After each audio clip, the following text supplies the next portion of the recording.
The world of business, supporting entrepreneurs and helping companies grow. In the forefront of technology, developing cutting-edge document management solutions.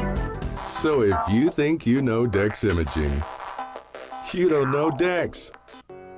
Fridays at 9 a.m., WOCA and the Early Learning Coalitions of Marion County will share information on the coalition, what it does, voluntary pre-kindergarten, and more. Roseanne Fricks, Chief Executive Officer, and Elizabeth Yola, Chief Program Officer, will be guests. A bright future starts with preparation now. Knowledge is power, and good beginnings equal great endings. We all benefit from the greatness, so be sure to tune in each Friday at 9 a.m. for early learning right here on The Source. It's Monday. Not sure how you did it, but you actually survived an entire 2 days without hearing from Tom. Good job to you. And once again, good luck. Welcome back to Ocala Talks. Galen Unall from Life South joins us. Thanks to the good folks at Penn Flooring and Palm Garden Health and Rehabilitation Center. Galen, a couple things. We were talking about Ricky Fowler and how overrated he is. And my take on it is the guy's got too much going on. He really doesn't. Golf is what he's known for, but with his mediocre golf, but he still makes enough to keep his card every year.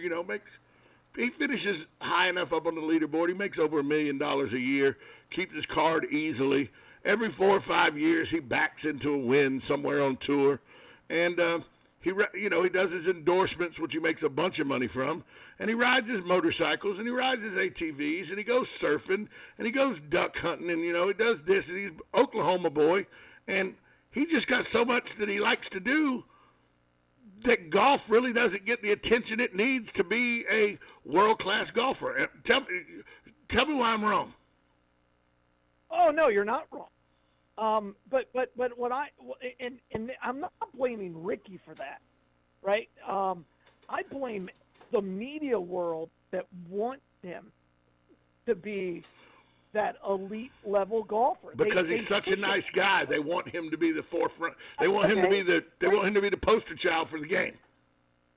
As I tell my son all the time, I'm like, I can't want anything more than you can. You have to want it yourself, right? If you want to go be great, you have to go be great. And I don't think he wants to be great. No.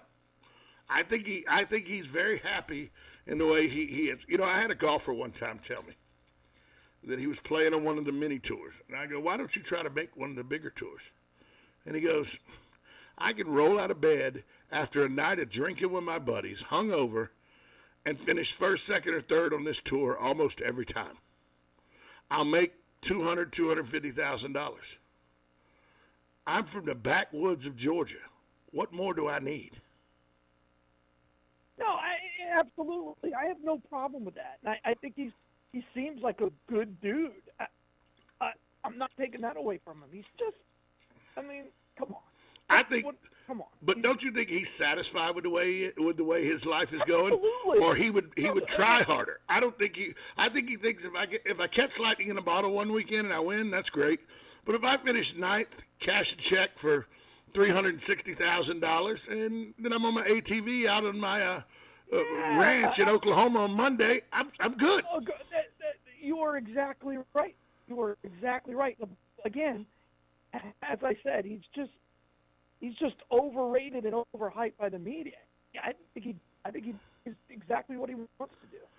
So, speaking of the PGA Championship, still we're talking about it quite a bit this morning. I was a little taken back with how quickly security lost control of the crowd on the 18th hole. And I'll tell you, Phil came through it okay, but Brooks Koepka with a surgically repaired knee, people are bumping into him and everything. If I had a surgically repaired knee, I may be punching people in the face. They bump me. I just had back surgery. I get caught in a crowd like that, somebody's going to the ground. I'm telling you. Yeah, but you're making it sound like it was a riot. It wasn't a riot. No, but if you got a surgically repaired back or a surgically repaired knee, it's akin to a riot to you because just the small bumping and everything. The small bumping and everything could cause issues. Come on. They lost control of the crowd. That bad. They lost control of the crowd. All right. I guess. I mean, okay. You don't think they lost control of that crowd? Heck no. You get more jostling than that getting on any airplane. Yeah, I just don't. That's not the way the PGA security is supposed to handle things. We could have that conversation. I think they lost control. I think security lost control of that crowd. All right. And I think that was a bad thing.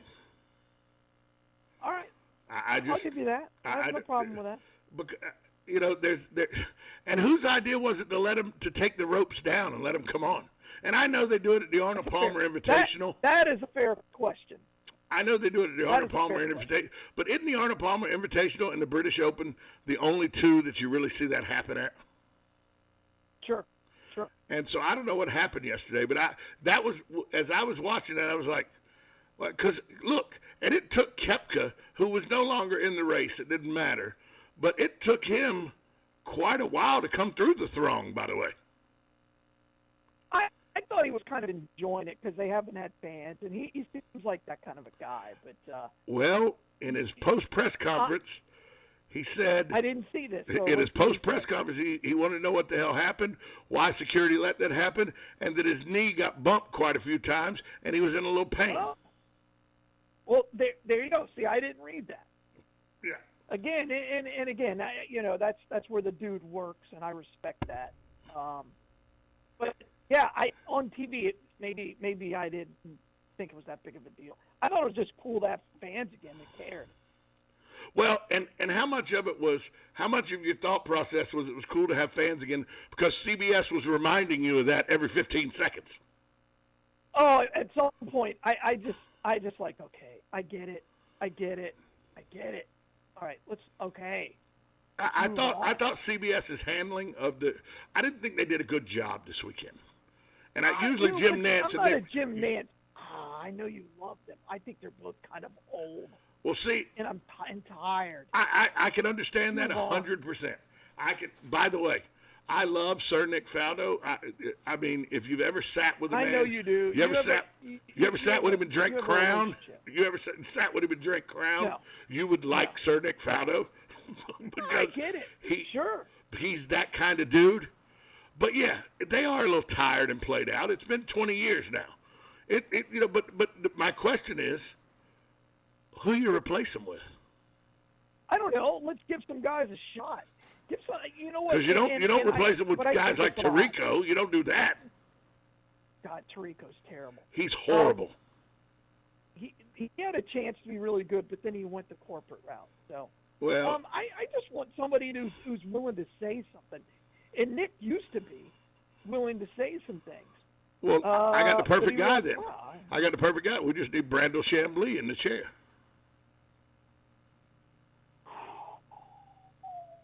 Okay. Because he ain't scared of saying anything. No. And when did it become okay for golfers that were mediocre at best to all of a sudden be the worst critics of every golfer in the world? Because that's what was Brandel Chambly ever a top 20 golfer? No, he was never. And I got to know him a little bit. I worked with him for a slight time when I was with the PGA Tour Radio Network. Yeah. I didn't like him. He's not likable. Yeah. He's not a likable guy. And I do like when Nantz and Faldo decide they want to have some fun. It's just not frequent enough for me. I don't know. And another guy that aggravates me on tour. Why is Nota Begay there except for he was Tiger Woods' college roommate? Ooh, we could have a long discussion about that. Why is he there except for? Why is he there? Because he is a minority who happened to be Tiger Woods' roommate. What other reason is he there for? So So he was coming up when I was at the PGA Tour, and on my resume when I interviewed with them, I said to be the first Native American on the national broadcast for golf. And they looked at me like I was crazy. And then next thing I know, 5 years later, Nota Begay is using my line. Right. So he was still trying to be a professional. He was never that great. No. He was a good college golfer. His Not claim to taking that fame away was he from was him. Tiger Woods' roommate. That's it. And I don't think he and Tiger actually get along that well. It's like Buzz Peterson. Do you know who that guy is, Buzz Peterson? Sure, of course. You know, Michael Jordan's roommate. Yeah, Buzz Peterson's claim to be, and don't get me wrong, I know Buzz really well. He coached at Appalachian State while I was a grad assistant for the football program at Appalachian State. I know Buzz. Buzz is a good guy, great guy. But Buzz got some of the breaks in life he got because he was Michael Jordan's roommate, and Michael Jordan would pick up the phone and make a phone call. And Buzz will be the first to tell you that. Buzz will be the first to, him and Michael are still best friends. Right. I don't think Tiger and Noda hang out. No, they do not. But Tiger will, Buzz will tell you, look, but he told me one day, I go, it's got to be great that you were Michael Jordan's roommate. He goes, has nothing to do with how great it was being his roommate. What's great is he'll pick up the phone and call people for me now. and Sure. you can't argue with that. And, Buzz, Nope. and Buzz is a great guy, too. But he was actually good at his job at coaching. Noda Begay's not good. Well, there you go. Noda Begay's not good. Terrible. But they're trying. And I think Dottie does a great job. I like her, but they're trying to make Noda like Dottie. Dottie's fiery, too. She's fiery. Yep, correct. And Dottie's won majors, right? She understands the pressure. Noda, they just stick him out there going, okay, here you go, son. Good luck. Yeah. Oh, yeah. I don't know. See, and I don't know. You know who I think should get a know. break? You know who I think should get a big break? And they're trying, but he's just. And I know him personally, and he's one of the nicest, funniest, just all around good guys. And I'm sure you either know him or have met him before. And that's my buddy Michael Collins that works at ESPN. Mike Collins. I don't know him. You'd know him if you saw him. He used to be a caddy. And No, now I know the name. I just don't. He's the little short, paunchy African American guy with the gray beard, And I remember the first time I talked to Michael the first time that he didn't have a camera with him, and I go, Mike, did ESPN demote you or something? You don't have a camera with you? He goes, my iPhone shoots just as good as any camera they'll give me. And he set up a tripod. He was doing all the interviews at the TPC with his iPhone and the microphone. That's pretty good. That's pretty good. But Michael Collins, see, that's somebody, and Michael would get in the booth and tell you things. He would stir the pot a little bit. Yeah, I don't know. Maybe I was not entertained by the golf tournament this weekend. Maybe that's what it was. When it comes to the tournaments, for me, it's the Masters is the number one tournament. Then it's the U.S. Open. Then it's I like the Players' Championship third, then the British Open. The PGA's fifth on my list of tournaments. No. I love the British Open. I think the British Open's number 2 for me. I love the Masters as 1. British Open is 2. U.S. Open then for you is 3. Yeah. I know, crazy. And then crazy. is the Players 4th and the PGA 5th? Yes. Well, see, then that's my point. I wonder how much of that is. Yeah, I wonder That's how my much point. of that is because you and I know that course incredibly well, right? I wonder if that's it. No, it has to do with yesterday. But I've never played Augusta. Yesterday, the PGA, the president of the PGA, as he's giving the award to the PGA Tour, the PGA Club Pro, lowest Club Pro, and he's giving the field. Yeah. He goes, the toughest field in golf. No, it's not. The toughest field in golf every year. The president of the PGA. Well, he's an idiot. The president of PGA America, not the president of the PGA Tour. The president of PGA America. No, I understand. And by the way, the toughest field every year, top to bottom, is not the Masters. It's not the U.S. Open. It's not the British Open. It's not the PGA Championship. Because the PGA Championship lets in club pros, and the other 3 let in amateurs. The number 1 toughest field every year is the Players' Championship. Done. It's not even arguable because only PGA Tour pros show up, and the top 50 play in it every year. Agree with you. You're absolutely right, sir. That's why, and that's why I don't understand. And I know tradition and everything, but we got 5 majors on the women's tour. Why can't we have 5 majors on the men's tour? Is it because Bobby Jones said there was only 4? It's because Bobby Jones Correct. won 4: the U.S. Amateur, the Correct. U.S. Open, the British Amateur, and the British Open. Yeah. Is that why? Exactly why? That's right. So That is then, correct. with that rationale, then we should have term limits in Congress, because if 2 terms is good enough for George Agreed. Washington, it's good enough for everybody. Hey, I'm on for that. I'm all for If that. George Washington only served 2 terms in Washington, everybody should only serve 2 terms in Washington. Absolutely correct. Correct. Correct. And he didn't serve it in Washington. He served it in New York before any of y'all send hate mail in and everything. Correct. I know the first president to live in the White House in Washington was John Adams, so calm down. People will send me, oh, you got that wrong. I know I said it wrong. Washington never served in Washington. I know. I got enough paper on my wall saying I'm smarter than you about history. I get it. I know. So, but the PGA Championship, like somebody said here's how bad I am. Now, I'm a sports guy. You know that. I've covered sports. I've covered golf. I've done it all just like you have. Somebody said Monday they're playing in Kiowa. I go, it's a little late in the year for Kiowa, isn't it? They go, it's the PGA Championship. I go, oh, damn, it's the PGA Championship? I had no idea. Yeah. I know when the Players is. I know when the Masters is. I know the U.S. Open's in July. I know when the British Open is. It caught me by surprise because I don't care. Yeah, and didn't think that much about that golf course. I don't. So let me ask you a question. The NBA playoffs started. Do you care? No, I don't. No, I don't. Nope. I'll start watching or listening to the radio to see the outcomes when we get down to 4 teams. Yeah, I just don't care. The NBA playoffs is way too long. It's horribly long. They just started now. They'll finish in July. It's ridiculous. Correct. It's ridiculous. And then they start playing again in September. It's ridiculous. Yeah, I told you I won't. And I really don't like this 8-9. I really did. Monaco this weekend. That was fun. I really didn't like this 8-9 playing game. Do you care for that? I don't even know who won, so I don't care about it. Well, I know that the Steph Curry lost, so he's out of the playoffs. Oh wow, there you go. He lost and was the number 9 seed and lost in double overtime and is out of the playoffs. That's all I know.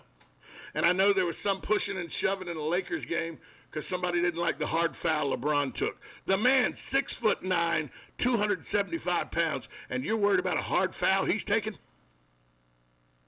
I mean, he again, he's a millennial athlete. I don't know. Could you imagine if he'd have come down the lane with the nasty what would they call the bad boys in Detroit? Could you imagine? Yeah. John Sally and Dennis Rodman would have tried to decapitate him, and if they didn't make it, then Knicks Bill would have Laimbeer would killed just him. body slam him. But the Knicks would have beat the heck out of him. Oh, Charles Oakley would have beat him into oblivion, and then Ewing would have just killed him. Yeah, they're soft. soft. I'm just not a fan of them. So how'd your Red Sox do this weekend? I'll tell you what, the Yankees and the Rays are just playing incredibly well. The Rays won their 10th game last night. Yeah, they were playing outstanding.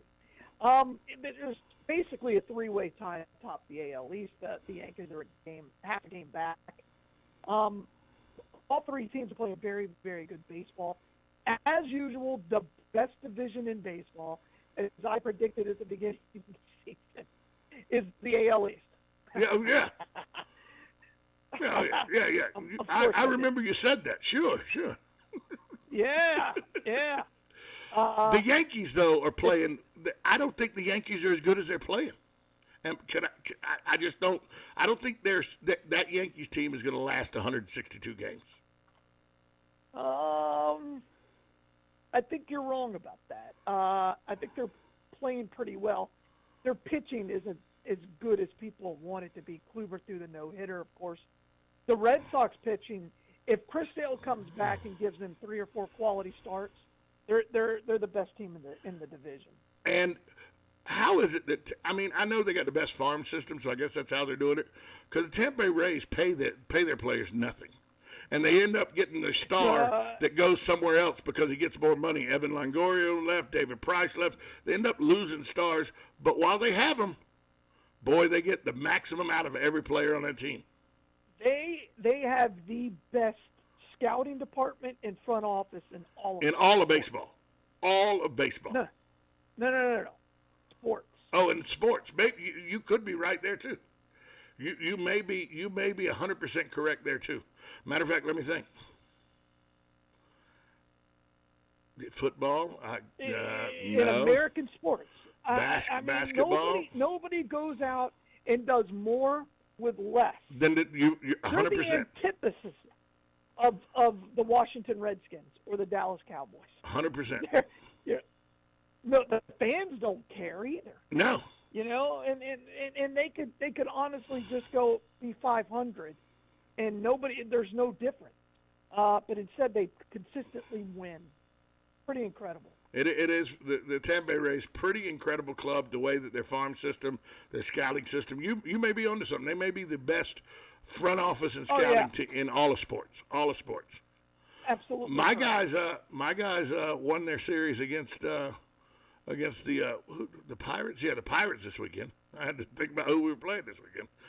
Ronald Acuna Jr. The Braves are starting to hit the ball now. They scored 20 runs on Friday night. They scored 6 runs and then 7 runs.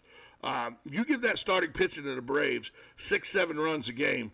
As long as the bullpen, which has been the Achilles heel of that Braves team, they could be right there with it. I don't think they're as good as the Padres or the Dodgers, but they could They could be right there with them towards the midseason and into the season. I don't think they can beat them, but I think that they will be a playoff team. And I still think they're very young.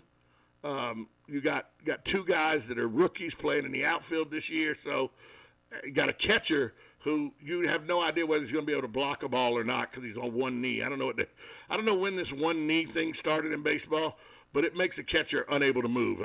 Pass balls are ridiculous. Oh no, that's been that way for a while. But let me ask you this: what has happened? Is it because now people try to swing for the fence or strike out and nobody cares with the strikeouts anymore? Is that why we're seeing an uptick in the no-hitters this year? Because it seems like every night somebody's throwing a no-hitter. We knew we would. Anybody who looked at the stats this year knew that we were going to have some real problems this year. So I'm not surprised by any of that. The swing for the fence because attitude. Everybody's swing and a miss. Absolutely. And nobody doesn't seem to care. The strikeout all of a sudden isn't a bad thing. No. And I don't understand that. I don't understand why the walk, why a strikeout's not a bad thing. Hey, by the way, if you strike out, you don't get to first base. You have no opportunity to score. If you walk, guess what? You're on first base. At least you have an opportunity to score. But it's still just an out. Right, and so that's how they view it. But if you hit the ball, if a double is something like 65% more chance of scoring than a single. Yes. No matter how many outs there are. So, percentage-wise, it's pretty. The numbers guys. You still have a better percentage of scoring if you get to first base than you do if you strike out. That's a fact. Yeah. That's a fact. But a strikeout's better than a double play. Yes. Yeah. A strikeout is better than hitting into a 6-4-3 double play. I'll give you that. Galen. And that's how people look at it. You don't give up outs. But statistically, they would rather you swing really hard to try to hit for power than to go up there and just try to slap the ball into left field, right, for a single. I miss the days when you'd slap the ball in the left field for a single. It's the kind of ball I like. But I'm a National League guy. Different game. I'm a National League guy, so I was always the move a runner over with the bunt, and everything like that. So, You know, it's just a different game now. Hey, Galen, where's the Bloodmobile today? Terrible. Where's the Bloodmobile? Walmart out in, we're at the Walmart out in Summerfield. To come by, stop by, see this. And there's always right there on the boulevard, 1607 East Silver Springs Boulevard, give blood. Galen, you know, is brought to you every day from Life South by Palm. Easy for me to say. Palm Garden Health Rehabilitation in Penn, Florida. Galen, talk to you tomorrow. Hey, I'll talk to you Wednesday. Well, Wednesday, that's right. You're not here tomorrow. That's right. Wednesday. Talk to you. I don't. 1370 AM, 96.3 FM. This is WOCA, The Source.